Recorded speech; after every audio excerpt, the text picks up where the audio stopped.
this morning, Michael Jackson, not guilty on all counts. Also, Jackson's lead attorney, Tom Mesereau, live on the victory and the party overnight at Neverland, and Jackson's journey.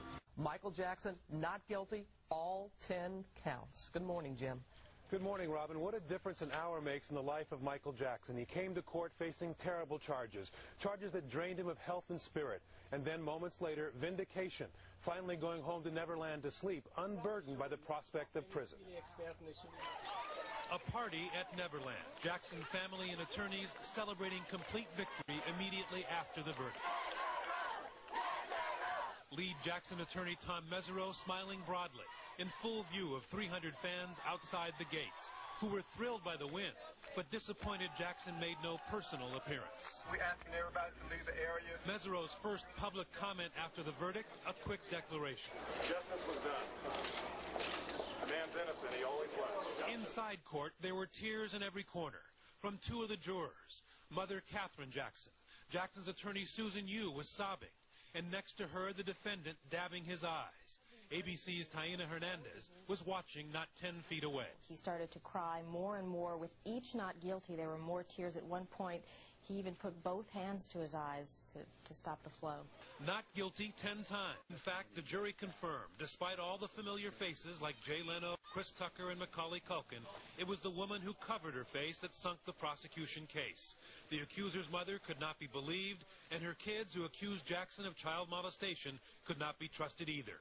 Some jurors said the mom made them feel uncomfortable. The mother, when she looked at me and snapped her fingers a few times, and she says, "You know how our culture is," and winks at me, I thought, no, that's not the way our culture is. It was a clear-cut verdict. Victory for Michael Jackson, a rebuke for the prosecution. Diane? All right, Jim, we thank you so much. Now we turn to the Michael Jackson jurors, the people who gave him his freedom. Joining us now, jury foreman Paul Rodriguez, also jurors L.A. Cook, Tammy Bolton, Melissa Herrard, Michael John Stevens, and alternate juror Joseph Castello. And again, we thank you all for coming in. It's a long night of flying, and we're grateful to you. Okay, first question. Second thoughts. Anybody here? No second thoughts. Did you ever, any one of you, raise your hand if you did any one of you ever think guilty? That came up quite a bit. But after weighing the evidence and lack of, we realized that there wasn't enough evidence there to prosecute him. I wanted to ask about the mother, and you, Ms. Cook, specifically talked about her. You said at one point that she was sort of waving her finger at you. And she snapped. Show me what she did. Yeah, just like that, and you don't snap your fingers at a jury, you snap your fingers to get a dog to mind you. She would look at the jury and then snap her fingers and say, you know, this is the way it should be. And she did right in our faces. Yeah. Yes. That was very intimidating because Mike and I were directly across from the witnesses.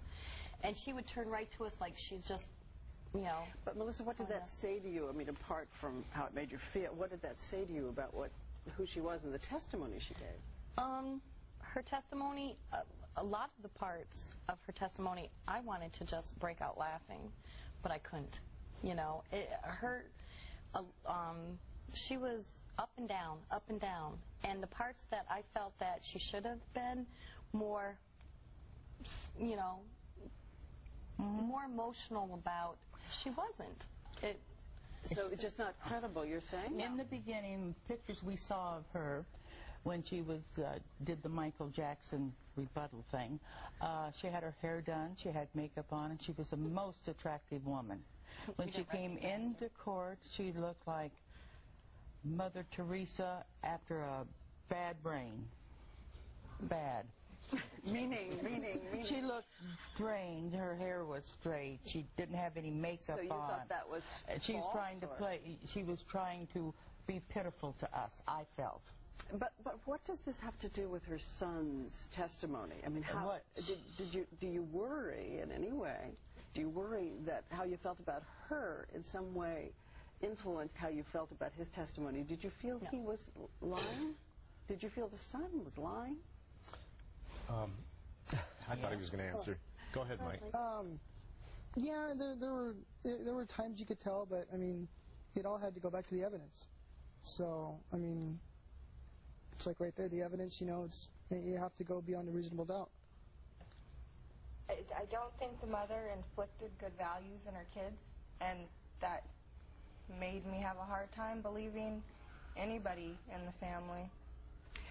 Big question about celebrity. As we know, Thomas Snedden came out and said the thing he'd learned about this was celebrity influences. Are you sure that this gigantically renowned guy walking in a room had no influence at all? We talked about that when we first started the trial, and when we went into deliberations that came up. We talked about that quite intensively, I think. And we all felt that we have to look at this man just like we would anybody else, just anyone off the street, anyone in particular, just not look at him as a celebrity. In fact, as the trial was going on, we really didn't pay much attention to him. Once in a while, you would look at him to see his demeanor, to see what he was, had certain questions or testimony that was been presented. But at first, it was kind of intimidating, somewhat. I mean, to be honest, it was. But for sitting there for 4 months and watching him every day, and I came to realize that, he's a person. He's a human. And to me, that just the celebrity status just went out. He's just another person. You study his face, any of you, at the moment the not guilty verdict came in? Well, I kind of lost it there. What do you mean? I mean, I was crying because I was watching her. I was busy. Well, it started because the other lawyer for Michael Jackson lost it. When she lost it, I lost it, because she was so, throughout the whole trial, she would look at the witnesses, not move. She would just stare at them the whole time. She never slept. And she was always so alert and everything. And then to see, my gosh, her emotions just come pouring out, that was just, Any of the rest of you see anything in his face at that moment? What did you see? he looked over at us. In fact, I made eye contact with him when the last part of the verdict was read. And he kind of just mouthed. He didn't openly say it, but he just kind of said, To me, too. And there were some tears, I guess. Yeah, he was crying. You could tell he was crying. Sobbing a little bit.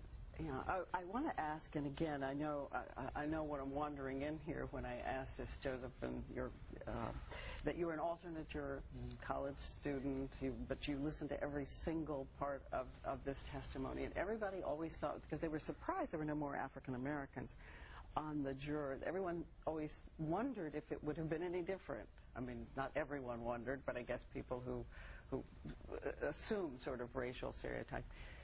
Just want to know from you how you felt about this verdict all the way going through, so that everybody out there can hear that. Well, when it first started, I felt really bitter because I was the only black African American. I wasn't even a juror. I was an alternate. That's what really made me mad.